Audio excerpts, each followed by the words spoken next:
আইপ্যাকের আইপ্যাকের অফিসে ইডি তল্লাশিতে বাধা এবং ফাইল চুরির অভিযোগে মামলা। আর সেই মামলায় আজকে শুনানি ছিল সর্বোচ্চ আদালতে, যেখানে রাজ্য সরকার বদল হয়েছে, তারা সিবিআই তদন্তের নির্দেশ দিতে পারে। ইডির আর্জি মেনে সিবিআই তদন্তের নির্দেশ রাজ্য সরকার দিতেই পারে, এই বলে সওয়াল করলেন তৃণমূলের রাজ্যসভার সাংসদ আইনজীবী মেনকা গুরুস্বামী।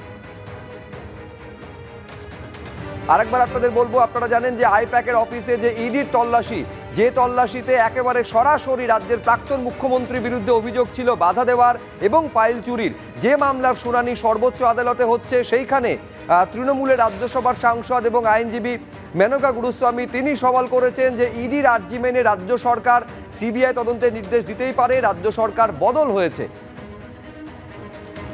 পাল্টা বিরোধিতা করেছেন সলিসিটর জেনারেল তুষার মেহতা। যে ছবি দেখা গেছিল আপনাদের মনে থাকবে, একেবারে যে কয়লা চুরির মামলা, কয়লা পাচার মামলা, তার তদন্তে দিল্লিতে দায়ের হওয়া সেই অভিযোগের তদন্তে একেবারে তল্লাশি চালানো হয়েছিল, আইপ্যাকের অফিসে তল্লাশি চালানো হচ্ছিল। এটা হচ্ছে সেই দিনের ছবি আপনারা দেখতে পাচ্ছেন। তৎকালীন মুখ্যমন্ত্রী মমতা বন্দ্যোপাধ্যায় পুলিশের শীর্ষ কর্তাদের নিয়ে একেবারে ভেতরে প্রবেশ করেন এবং ইডির তরফে অভিযোগ করা হয় শুধু তাদের তল্লাশিতে বাধা দেওয়া নয়, একেবারে ফাইল পর্যন্ত চুরি করেছেন মমতা বন্দ্যোপাধ্যায় বলে ইডির তরফে অভিযোগ করা হয়।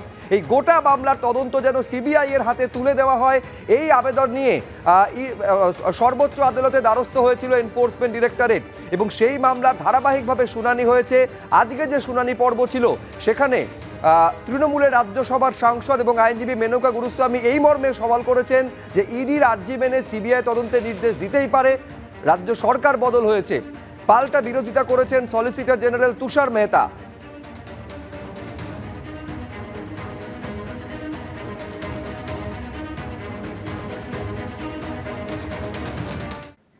ডিএ নিয়ে সুপ্রিম কোর্টের শুনানি। এখনো সব রাজ্য সরকারি কর্মী বকেয়া ডিএ পাননি।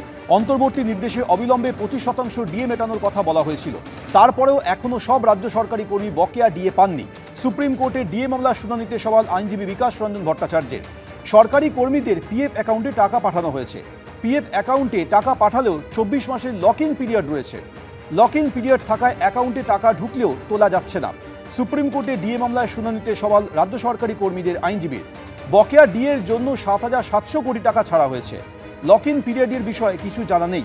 আদালত বা সুপ্রিম কোর্টের গড়ে দেওয়া কমিটির কাছে আমরা আমাদের জবাব পেশ করব, সুপ্রিম কোর্টে জানিয়েছেন সলিসিটর জেনারেল তুষার মেহতা। রাজ্য সরকারি কর্মচারী সংগঠনগুলিকে প্রতিনিধিদের নাম জানানোর নির্দেশ দেওয়া হয়েছে। ইন্দু মালহোত্রা কমিটির মুখোমুখি হওয়ার জন্য প্রতিনিধিদের নাম জানানোর নির্দেশ দেওয়া হয়েছে। ডিএ মামলার শুনানিতে নির্দেশ সুপ্রিম কোর্টের, কাল পরবর্তী শুনানি। এবিপি আনন্দ, এগিয়ে থাকে, এগিয়ে রাখে।